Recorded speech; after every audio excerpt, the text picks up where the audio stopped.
Dwarves, the staple of fantasy, so much that our beloved, gruff, stout grandpas are seen by the younger generation as stale and boring.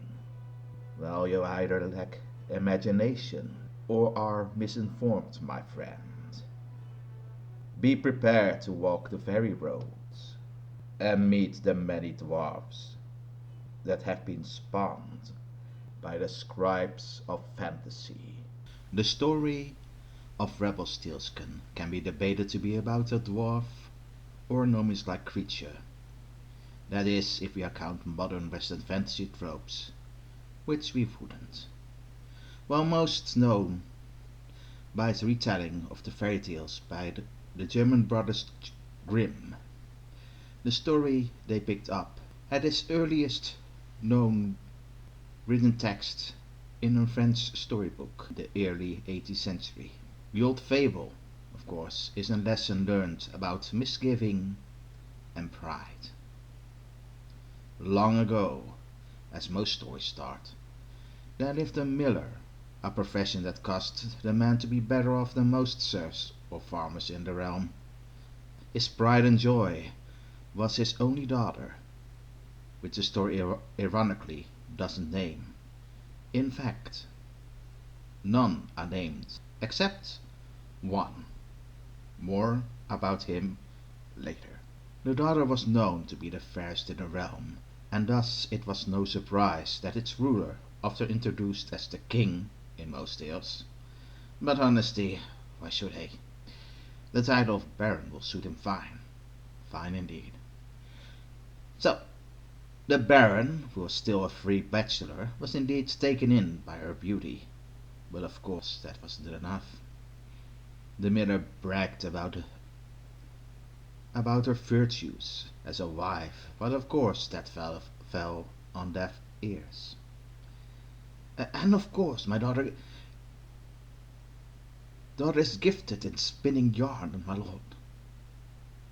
Oh, my dear friend, whatever do I need cloth for? There are plenty of women in my borders that within my borders that could do that. Yes, my lord, but she can spin other fabrics as well, like straws that shine like gold. Gold, you say? I need to witness this marvel myself. And thus the maiden was brought to the baron's castle.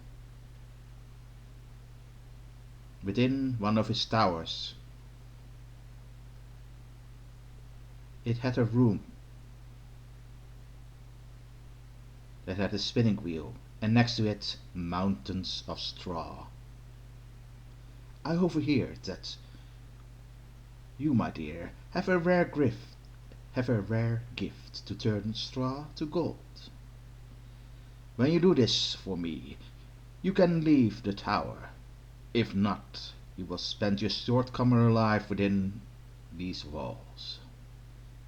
As the door closed, the young woman began to sob, as no human could fulfill that wish.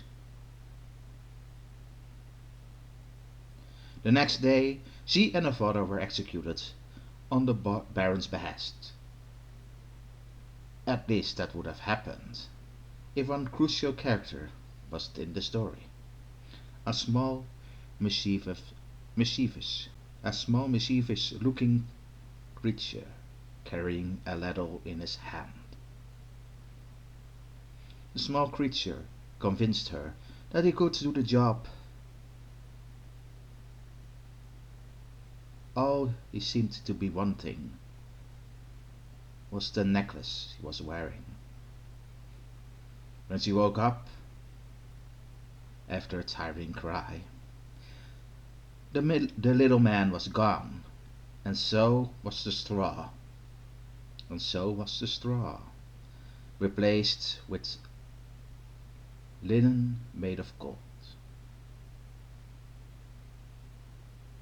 The young woman and her father were free to go, and the baron spent his gold lavishly, resulting that his realm flourished with new farmland.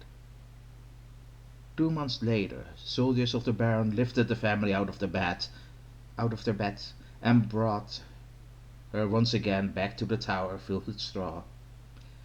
As the Baron's spending made the neighbors and his lord aware, and amended he cleared their debt with them at once. The father pleaded that the power of her daughter could run out if pushed, but the Baron threatened them once more. Twice did the little man appear, and this time demanded the ring that would curry the favor of the Baron in return.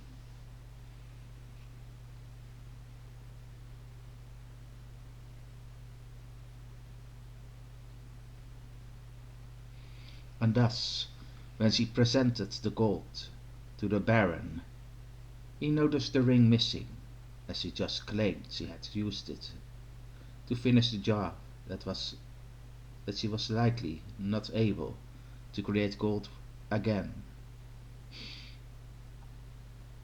The Baron urged her to try once more, realizing what a boon she was to his realm. He was even willing to make her his wife. As the Baron planned with the last shipment of gold was to make the nearby realms indebted to him this time. One of these was a bribe to lift the fairest woman in the realm to noble status. But this time the Baron was less hostile, as she was locked for the last time in the tower with even more straw than usual. More straw than usual. He urged her to just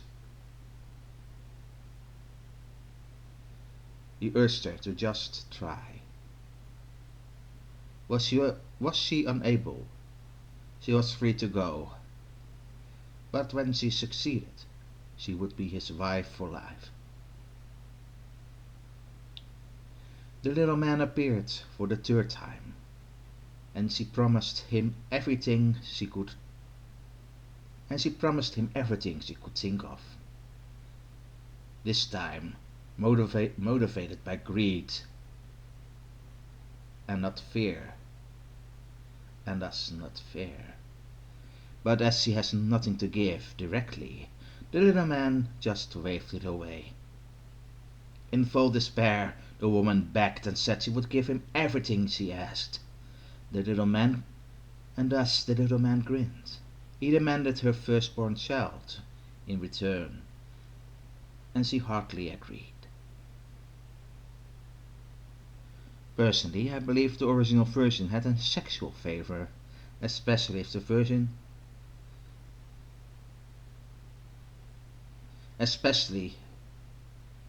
when the version has only one meeting with the little man.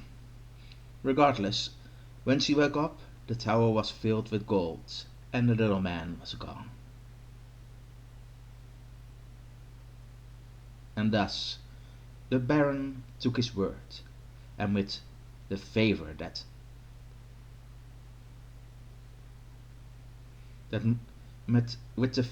much gold could buy, she became the wife of a new count instead. Then a bit after 8 months later, the count was blessed with a beautiful son.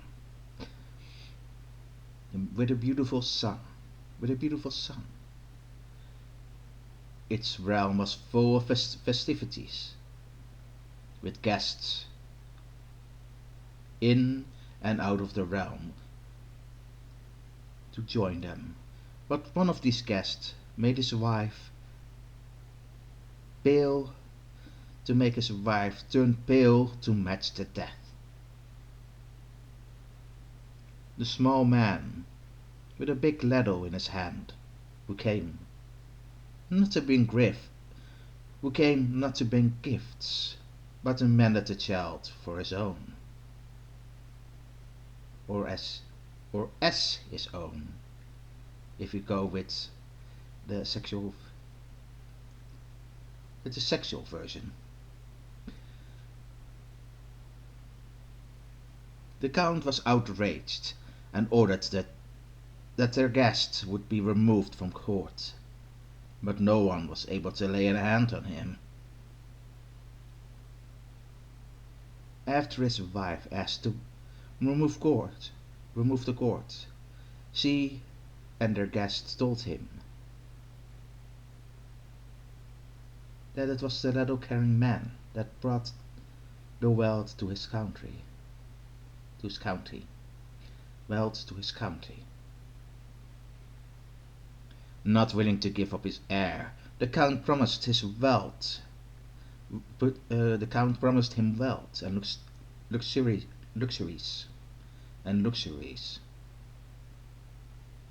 and a lux- promised him wealth and a luxurious position in his realm, only to be met with a chuckle, pointing out only to point out the folly of giving a gift he bestowed on him to begin with. No, he demanded the debt to be settled by giving him the child. His child? That was promised to him. The Countess started to weep, suddenly making the little man seem like the villain here. "All right," the little man said. I will release you of your debt, if you would guess me, if you will guess my name. I will return this evening, tomorrow, and the day thereafter. You better have given your goodbyes by then, and of course if you try to deceive me, the debt will be in immediately. Will be debt immediately. Good luck. Good luck.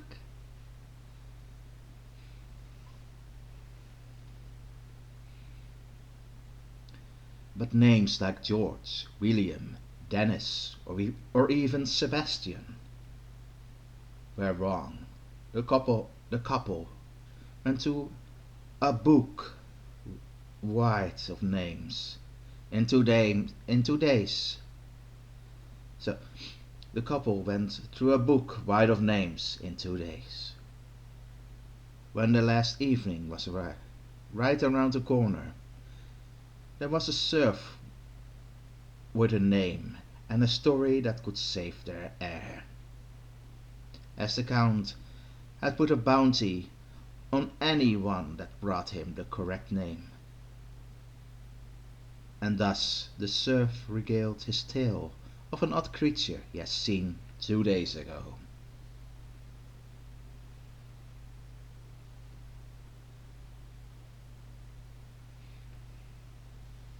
A tale how he noticed a bonfire and singing just as it got dark. Coming from a small man, carrying and at times riding the ladle he had with him. As he danced around the bonfire, the serf made out the rhyme of his song. Tonight I'm mine, tomorrow I brew, the day thereafter I know what I do. I collect a child, my game, because I collect the child, my game, because no one knows, oh no, no one knows that Rumpelstiltskin is my name.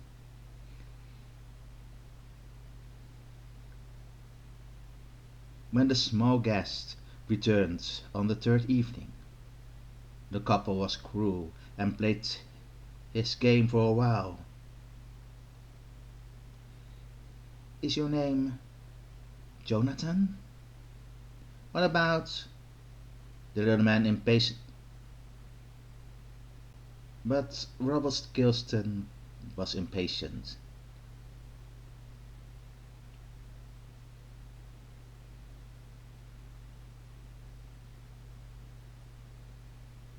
But the Countess begged for just one try. and with a satisfied smile she said, "Your name is Rumpelstiltskin, isn't it? Is it not?" Rumpelstiltskin went pale in an instant and started to scream and ramble. "Who told you that? You couldn't possibly know unless you struck a bargain with the devil told you! The devil told you!" Undoubtedly names of other mischievous deities like Lok or Loki were named in early versions. Then one of his feet got struck in the floor, and as it sank, the man tried to pull it out, only to split in two, as the corpse was absorbed by the earth. The creature was never seen again. And thus the deceitful count and countess got away scot-free. The end. As you likely have guessed, I'm personally on the side of Rumpelstiltskin here. As why should I not? The other is an over-greedy man that has already more than most, and as we learned later, an ungrateful woman that expects she can get away with breaking a promise. Would a child really grow up well in that household? I think not. It's a shame that Rumpelstiltskin, in a fit of mercy, allowed the couple a few more days with a child, believing rightfully no mortal could guess a name of an earth spirit. In fact, there's a lot of stories that tell one could control life of a fake creature if one knew its true name. Wait, does that mean the ungrateful daughter of the deceitful miller wished him to die? That's so. What a so.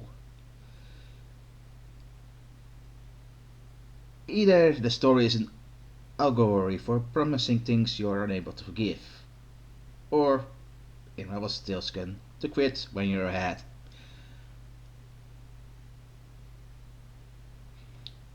Regarding Rumpelstiltskin,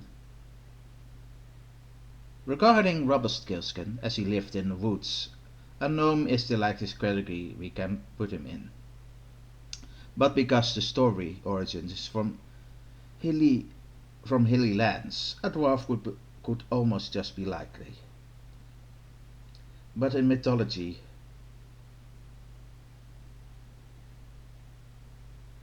boats are known to have magical powers, and the straw could just be replaced with a golden hoard that was struck in the mountains. Of course, there's another gnome or dwarf-like creature that is able to that's able to create gold, and that is the leprechaun, an earth spirit that has its roots in Celtic myths. And of course, famous in Ireland. When we continue our next episode of Dwarves Through History, when we continue our next episode of Dwarves Through History, episode of Dwarves Throughout History, we take a look at the most famous dwarven fairy tale of them all, Snow White and the Seven Dwarfs.